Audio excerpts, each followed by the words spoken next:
السلام عليكم ورحمة الله وبركاته. أول ما نبدأ كده الكلام نصلي على الرسول العدنان، اللهم صل وسلم وزد وبارك عليك يا حبيبي يا شفيعي يا رسول الله. النهاردة أنا جايبة لكم يا جماعة، أنا جبت كتاكيت وفراخ بيضة، جبت فراخ بيضة كتاكيت بيضة، وجبت كتاكيت كمان معاها فيومي، وجبت بط مسكوفي. فحبيت ان انا اشارككم معايا التجربه.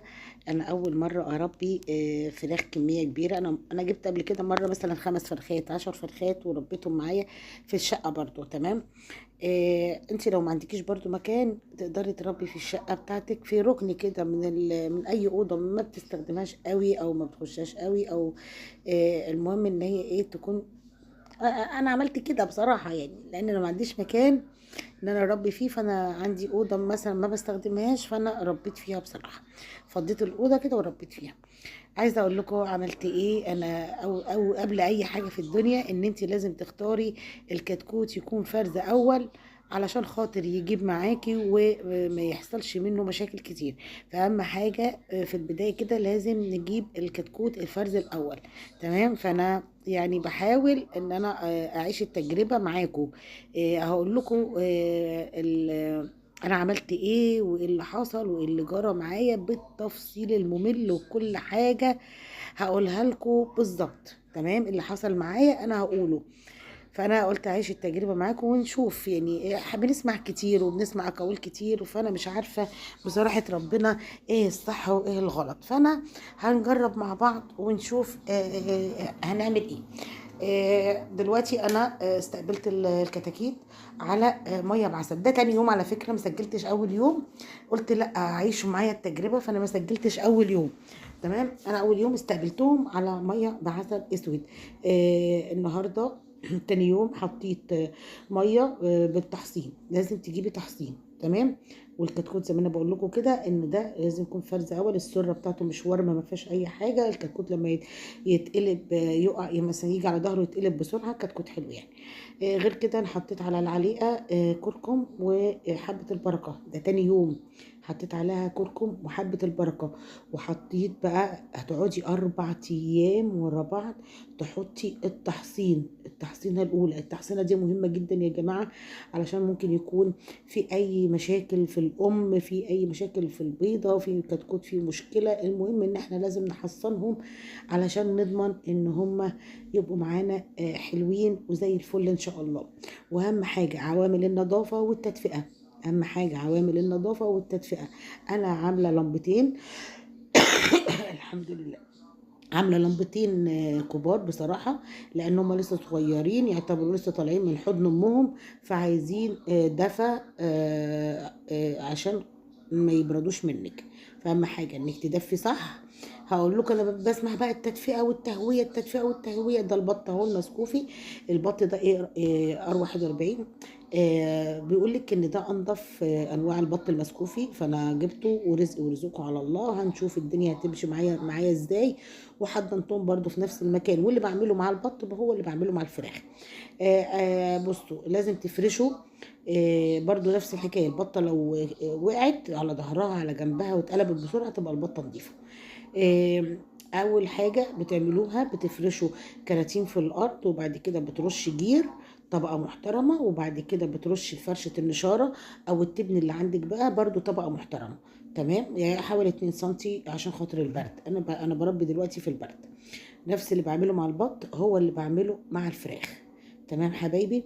ايه تاني ايه تاني ايه تاني ايه تاني عملته انا. بصوا مش عارفه انا لسه هعمل ايه معاهم، مش عارفه ايه الدنيا هتمشي معايا ازاي.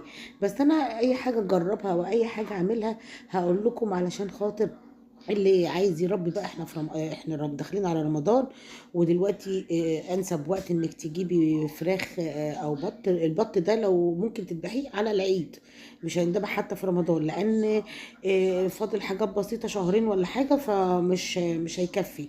تمام. مش هينفع، يعني هو عايز على الاقل 3 شهور على ما تذبحيه. وكذلك الفراخ اللي هي الفيومي دي عايزه لها برضو 3 شهور.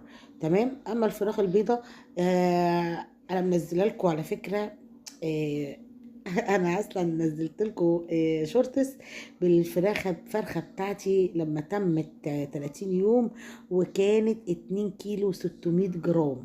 2 كيلو و600 جرام.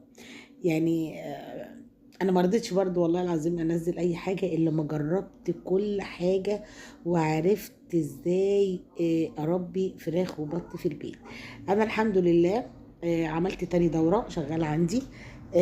فانا ما رضيتش والله العظيم، انا مصوره الدوره دي من زمان، ولكن ما رضيتش انزلها الا لما الدوره تنجح معايا واشوف عملت ايه، علشان خاطر لما انزل لكم اي معلومه تكون على مسؤوليتي فعلا، واكون جربتها وتكون فعلا حاجه تفيدكم في كل البيوت. لان الفلوس يا جماعه دلوقتي مش ما بنلاقيهاش، الحاجه غاليه والدنيا غاليه.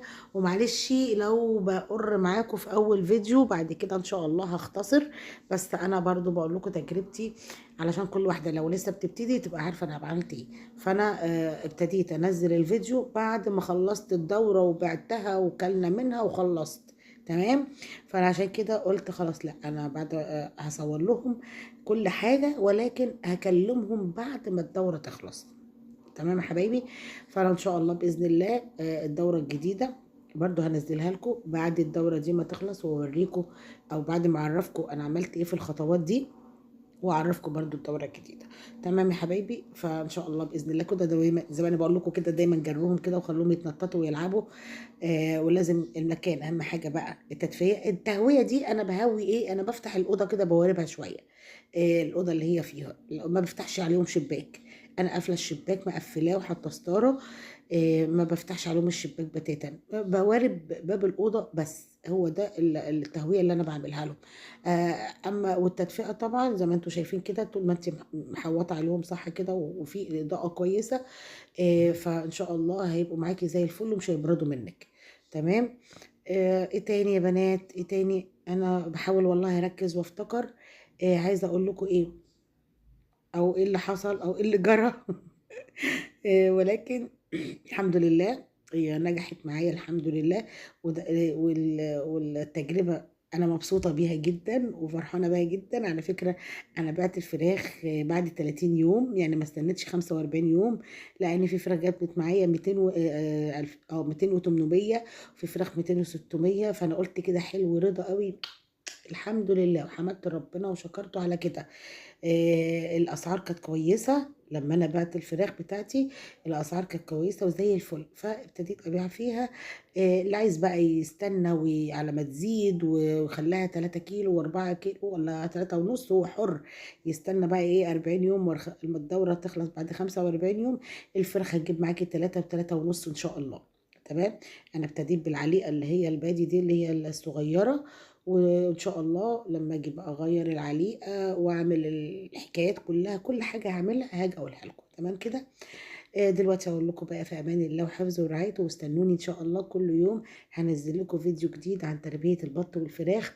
واقول لكم دمتم في امان الله، دمتم سالمين.